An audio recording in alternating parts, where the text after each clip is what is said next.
Student, this is another video. We want to discuss about king cobra. This is of species.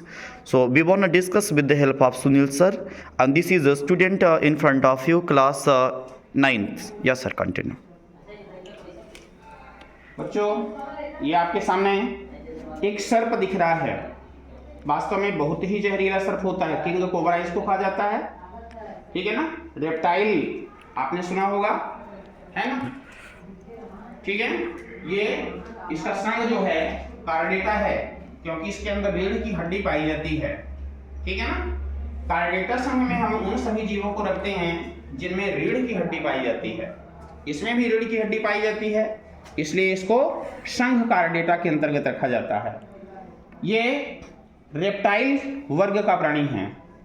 कौन सा वर्ग? हिंदी में इसको कहते हैं सरीसृप। ठीक है ना, इनकी त्वचा जो होती है बिल्कुल सूखी सी रहती है।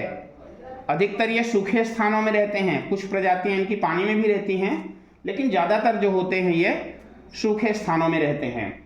ठीक है ना, इनका पूरा शरीर जो होता है विषैला नहीं होता, विष की ग्रंथि होती है और उसी ग्रंथि से जुड़ा हुआ है एक दांत होता है, विष दंत उसको कहा जाता है। भोजन करने के लिए इसका दांत अलग होता है और विष के ग्रंथि से जुड़ा हुआ एक दांत अलग होता है।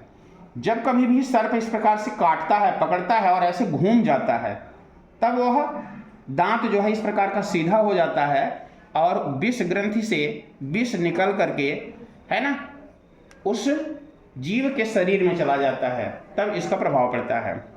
वास्तव में ये जो विष होते हैं वो भी दो प्रकार के प्रोटीन होते हैं। एक हीमोप्रोटीन होते हैं जो ब्लड को, है ना, जमा देते हैं। ठीक है ना, ब्लड की क्लोटिंग करा देते हैं। और दूसरे प्रकार के होते हैं न्यूरोटॉक्सिक, यानी हमारी तंत्रिका तंत्र को प्रभावित कर देते हैं। इसीलिए गांव वाले क्या खिलाते हैं? मिर्चा वगैरह खिलाते हैं, पता करते हैं कि सेंस है कि नहीं है, मिर्चा तीखा लग रहा है कि नहीं लग रहा है। ठीक है ना, तो कुल मिलाकर के वो भी विष भी क्या होते हैं? एक प्रकार के प्रोटीन होते हैं। ठीक है ना, तो ये सर्प जो है ज्यादातर मानव से दूर रहता है ना। कभी कभी भटकते भटकते हम लोगों के आसपास आ जाते हैं। ठीक है, ये सर्पों की प्रजातियां भी वास्तव में इस प्रकृति के लिए बहुत ही जरूरी होती हैं, क्योंकि ये आसपास में पाए जाने वाले छोटे छोटे कीड़े मकोड़ों को खा करके और हम सबकी सुरक्षा करते हैं। ठीक है ना, प्रकृति में एक इकोसिस्टम चलता है। ठीक है ना, पारिस्थितिक तंत्र। उस पारिस्थितिक तंत्र में आपने पढ़ा होगा, है ना, उत्पादक होते हैं, उपभोक्ता होते हैं।